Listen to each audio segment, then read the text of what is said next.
Hello students, welcome to the physics concept building YouTube channel Bright Bulb. आज इस video में हम लोग बात करने वाले हैं फिजिक्स के एक बहुत ही इंटरेस्टिंग और इम्पॉर्टेंट ब्रांच क्लासिकल मैकेनिक्स के ऊपर। So today we will discuss about classical mechanics.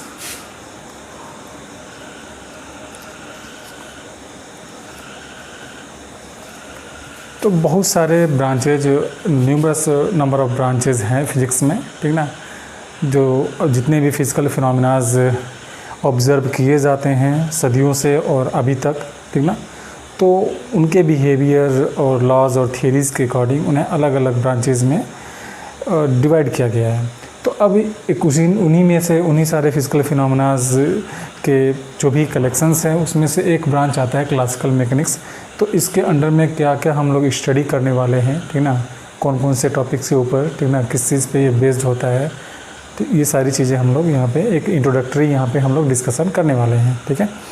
तो एक्चुअली आइजैक क्लासिकल मैकेनिक्स जो है आइजैक न्यूटन के लॉज और थियरीज़ के बेसिस पे, ठीक ना, जो भी हम लोग पढ़ने वाले हैं, ठीक ना, वो क्लासिकल मैकेनिक्स के अंदर क्या क्या पढ़ने वाले हैं उसके ऊपर डिस्कशन करना है। ओके, तो क्लासिकल मैकेनिक्स में हम मैक्रोस्कोपिक सॉलिड और फ्लूइड्स जो बॉडीज़ हैं, मैक्रोस्कोपिक बॉडीज़ की बात कर रहा हूँ मैं, तो उनके मोशंस और जिस फोर्स के इन्फ्लुएंस में मोशंस होते हैं उसके ऊपर हम लोग डिस्कशन करने वाले हैं, ठीक है। तो हाउ एनी बॉडी मूव्स, फिर वाई एनी बॉडी मूव्स, इस तरीके से, ठीक है, कोई बॉडी मूव करता है, कैसे मूव कर रहा है, किस वजह से मूव कर रहा है, ये सारे डिस्कशन हम फिजिक्स के जिस ब्रांच के अंडर में करते हैं वो क्या है, क्लासिकल मैकेनिक्स है। अब क्लासिकल मैकेनिक्स के भी सब ब्रांचेज हैं, ठीक है, इसके भी सब कैटेगरीज हैं, सब ब्रांच हैं, तो वो क्या है उसको भी हम लोग देख लेते हैं, ठीक है। तो इसके भी सब ब्रांच हैं, ठीक, लाइक एक इसका ब्रांच है स्टैटिक्स, ठीक, एक ब्रांच है डायनेमिक्स। तो उसको हम सुविधा के लिए, ठीक ना, चीज़ों को वेल तरीके से समझने के लिए दो कैटेगरीज में डिवाइड कर लिया गया। तो काइनेमेटिक्स एंड थर्ड इसका सब कैटेगरी है डायनेमिक्स। तो ये सब कैटेगरीज हैं क्लासिकल मैकेनिक्स के, ठीक है। तो इनके ऊपर डिस्कशन करना है, और चूँकि 11th और 12th के रिगार्डिंग ये वीडियो है मेरा, ठीक है, तो उसके अकॉर्डिंग ही डिस्कशन, उस पर ही हम लोग स्टिक रहेंगे।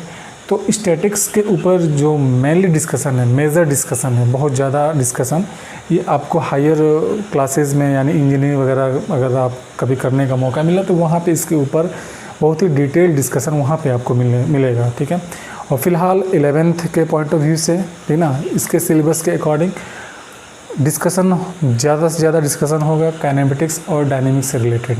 ओके, तो जल्दी से बात कर लेते हैं कि स्टैटिक्स की चीज़ों से रिलेटेड है। तो ऐसे ऑब्जेक्ट्स, ऐसे बॉडीज़, ठीक ना, जिस पे नेट फोर्स क्या हो, ज़ीरो हो, ठीक ना, फोर्स तो लगे लेकिन नेट फोर्स ज़ीरो हो, वो बॉडी स्टेबल रहे, ठीक है, बॉडी मूव ना करे। जैसे कोई बॉडी किसी सरफेस पर रखा हुआ है, ठीक है, तो इसकी स्पीड या वेलोसिटी जीरो रहे हमेशा, इस पर फोर्स तो एक्ट करे लेकिन फोर्स ऐसे एक्ट करे कि बैलेंस्ड फोर्स हो पूरे तरीके से, ठीक ना। तो इसके बिहेवियर और इससे जुड़े हुए जो भी हम फिनोमेनास के ऊपर डिस्कशन करते हैं तो वो स्टैटिक्स के अंदर आता है, ठीक है। और फिर आगे हम देखते हैं काइनेमेटिक्स। तो काइनेमेटिक्स के अंदर में हम बात करते हैं, इस सब ब्रांच के अंदर में हम ये बात करते हैं कि अगर कोई बॉडी है then how any body moves, किस तरीके से कोई बॉडी मूव करता है। तो यहाँ पे हम बात करने वाले हैं इसके अंडर में that how a body moves, कोई बॉडी कैसे मूव करता है, ठीक है, ये जानने के लिए, ठीक है ना, ये जब हम जानते हैं जिस फिजिक्स के ब्रांच के अंडर में, जिस क्लासिकल मैकेनिक्स के सब कैटेगरी के अंदर में, तो उसे हम बोलते हैं काइनेमेटिक्स। ओके, एक और यहाँ पे सब कैटेगरी है क्लासिकल मैकेनिक्स का, डायनेमिक्स। तो यहाँ पे हम लोग क्या स्टडी करते हैं, तो यहाँ पे स्टडी करते हैं हम लोग वाई बॉडी मूव्स, ठीक है। तो यहाँ पे क्यूरोसिटी आपका चेंज अगर हो जाए, ठीक है ना, हाउ से वाई हो जाए, आप ये जानने के लिए क्यूरियस हो जाओ कि क्यों मूव कर रही है, ठीक है, मूव कैसे कर रही है वो जान गए, लेकिन ये भी क्यूरियसिटी आपके अंदर आ जाए कि वाई बॉडी मूव्स, बॉडी क्यों मूव करता है, ठीक है, ओके। देन फिर इसको हम जिस सब ब्रांच के अंडर में पढ़ते हैं वो क्या, उसको क्या बोलते हैं हम लोग, डायनेमिक्स बोलते हैं, ओके। तो ये सारी चीज़ें हम लोगों को क्लास 11th के सिलेबस के अकॉर्डिंग स्टडी करना है, ठीक है। तो फिर बेसिकली मेजरली जो डिस्कशन है वो काइनेमेटिक्स और डायनेमिक्स के ऊपर है, ओके। तो अब जैसे जैसे वीडियोस आते जाएंगे प्लेलिस्ट में, इस प्लेलिस्ट में वीडियो ऐड होते जाएंगे, तो वैसे वैसे इनके ऊपर डिटेल डिस्कशन आपको मिलते जाएंगे। चूँकि ये इंट्रोडक्टरी वीडियो है, ठीक है, क्या स्टडी करना है, तो एक मेजर तरीके से यहाँ पे डिस्क्रिप्शन देने की कोशिश की गई है मेरे द्वारा, ठीक है। तो काइनेमेटिक्स फिर डायनेमिक्स, तो काइनेमेटिक्स के अंडर में आने वाले कुछ चैप्टर हैं आपके 11th में, for example motion in straight line, motion in plane, जिस पे आप लोग स्पीड, वेलोसिटी, एक्सीलरेशन, इस तरीके के डिस्कशन वहाँ पे होंगे।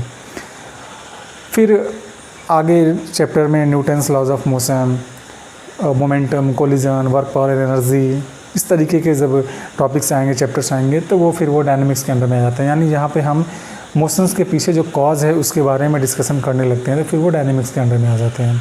तो ये डिस्कशन करना है। तो मैकेनिक्स एक्चुअली में पूरे तरीके से 100% एक्यूरेट तो है नहीं, ओके। बहुत सारे नए मॉडर्न फिजिक्स में फिर क्लासिकल मैकेनिक्स के एक अपनी लिमिटेशंस हो जाती हैं, इसकी अपनी एक बाउंड्रीज़ है, ठीक है। तो अगर बाउंड्री की बात करें क्लासिकल मैकेनिक्स की, तो अगर हम स्पीड ऑफ लाइट के कंपेरेबल ऑब्जेक्ट की स्पीड की बात करने लगते हैं, अगर उस स्पीड के कंपेरेबल स्पीड की बात करते हैं किसी भी बॉडी, किसी भी ऑब्जेक्ट की, तो फिर यहाँ पे क्लासिकल मैकेनिक्स कुछ धोखा देने लगता है, ठीक ना। आप इसके बेसिस पे, इसके लॉज और थ्योरीज़ के बेसिस पे आप उस के फिनोमिना, उस तरीके के फिनोमिना जहाँ पे स्पीड ऑफ लाइट से कोई ऑब्जेक्ट मूव कर रहा है, उसको आप ढंग से एक्सप्लेन नहीं कर सकते हो। फिर वहाँ पर आपको ज़रूरत पड़ेगी स्पेशल रिलेटिविटी वाले थ्योरी की। वैसे ही अनदर एग्जांपल है, जैसे आप टिनी ऑब्जेक्ट्स, ठीक है, जैसे डी ब्रॉगली वेवलेंथ के कैटेगरी यानी एटॉमिक लेवल के ऊपर आप जाके बात करने लगोगे अगर, तो फिर वहाँ पे भी फिर क्लासिकल मैकेनिक्स आपको फिर धोखा देने लगेगा। और फिर ढंग से आप पूरे वेल तरीके से, मॉडर्न फिजिक्स चूँकि बहुत ज़्यादा डेवलप हो चुका है, तो आप पूरे तरीके से, वेल तरीके से, सेटिस्फैक्ट्री तरीके से आप क्लासिकल मैकेनिक्स के उसके हेल्प से उस सारे फिनोमिनास को एक्सप्लेन नहीं कर सकते। आपको वहाँ पे फिर क्वांटम मैकेनिक्स का हेल्प लेना पड़ेगा, ठीक है। तो यानी कहने का ये मतलब है कि क्लासिकल मैकेनिक्स 100% एक्यूरेट तो नहीं है, ठीक है, और ये it is not a complete theory भी नहीं है, लेकिन फिर भी it is still pretty useful in its boundaries. तो जो भी इसकी बाउंड्रीज़ हैं, जो लिमिटेशंस हैं, उसमें आज भी ये उतना ही ज़्यादा यूज़फुल है, ठीक है ना। अभी भी हम बहुत सारे फिनोमिनास, मैक्रोस्कोपिक फिनोमिनास को इस क्लासिकल मैकेनिक्स के ही हेल्प से बहुत ही ढंग से, वेल तरीके से, सेटिस्फैक्ट्री तरीके से एक्सप्लेन कर पाते हैं। तो अब हमें बात करना है कि क्लास 11th में एक्चुअली में क्या क्या पढ़ने वाले हो आप, ठीक है। What are we going to talk about in this class 11 syllabus, ठीक है। तो उसके ऊपर हम लोग यहाँ से जल्दी से एक नज़रिए दौड़ा लेते हैं कि क्या क्या एक्चुअली में पढ़ने वाले हैं। तो आप पढ़ने वाले हो इस 11th क्लास के दौरान स्पेस के टाइम के ऊपर एक शॉर्ट डिस्कशन होगा चैप्टर स्टार्ट होने से पहले। फिर थोड़ा बहुत कोऑर्डिनेट सिस्टम के ऊपर, ताकि आप फ्रेम ऑफ रेफरेंस को ढंग से समझो, ठीक है। कोऑर्डिनेट सिस्टम्स के ऊपर भी हल्का फुल्का डिस्कशन होगा, ठीक। फिर हम आएंगे काइनेमेटिक्स के ऊपर, और काइनेमेटिक्स के अंदर में हम motion in straight line chapter के नेम अगर उसकी बात करें तो, ठीक है, मोशन इन अ प्लेन, ये सारे डिस्कशन यहाँ पे होंगे काइनेमेटिक्स के अंदर में। फिर हम न्यूटन्स के लॉज ऑफ मोशन के ऊपर डिस्कशन करेंगे, न्यूटन्स लॉज ऑफ मोशन के ऊपर डिस्कशन होगा। फिर फर्दर हम लोग मोमेंटम एंड कोलिजन, ये सारे भी इम्पॉर्टेंट फिजिकल फिनोमिनास के ऊपर हम लोग डिस्कशन करेंगे। फिर फर्दर हम लोग डिस्कशन आगे प्रोसीड करते हुए वर्क, एनर्जी एंड पावर, इन सारे टॉपिक के ऊपर भी डिस्कशन होगा। फिर फर्दर आगे हम बढ़ेंगे तो रिजिड बॉडीज़ के ऊपर भी डिस्कशन फिर करेंगे, यानी यहाँ पे आपको रोटेशन वगैरह यहाँ पे देखने को मिलेगा, ठीक है। फिर फर्दर हम लोग ग्रेविटी वगैरह के ऊपर भी डिस्कशन करेंगे, यानी ग्रेविटेशन चैप्टर वगैरह भी आएगा, ग्रेविटेशन ही यहाँ पे पुट कर देते हैं। ग्रेविटेशन यानी टू बॉडी प्रॉब्लम, ठीक है, टू बॉडी प्रॉब्लम्स यहाँ पे हम लोग ये सारे डिस्कशंस यहाँ पे करेंगे। फिर फर्दर हम लोग मैकेनिक्स ऑफ सॉलिड वगैरह, ठीक ना, mechanics of solid and fluid भी, ये भी डिस्कशन करेंगे। फर्दर ऑसिलेशंस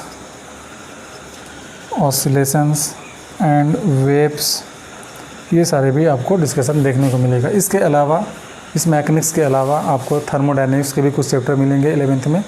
तो यही सारे चैप्टर्स आपको 1 बाय 1 मिलते जाएंगे, डिस्कशन करते जाएंगे।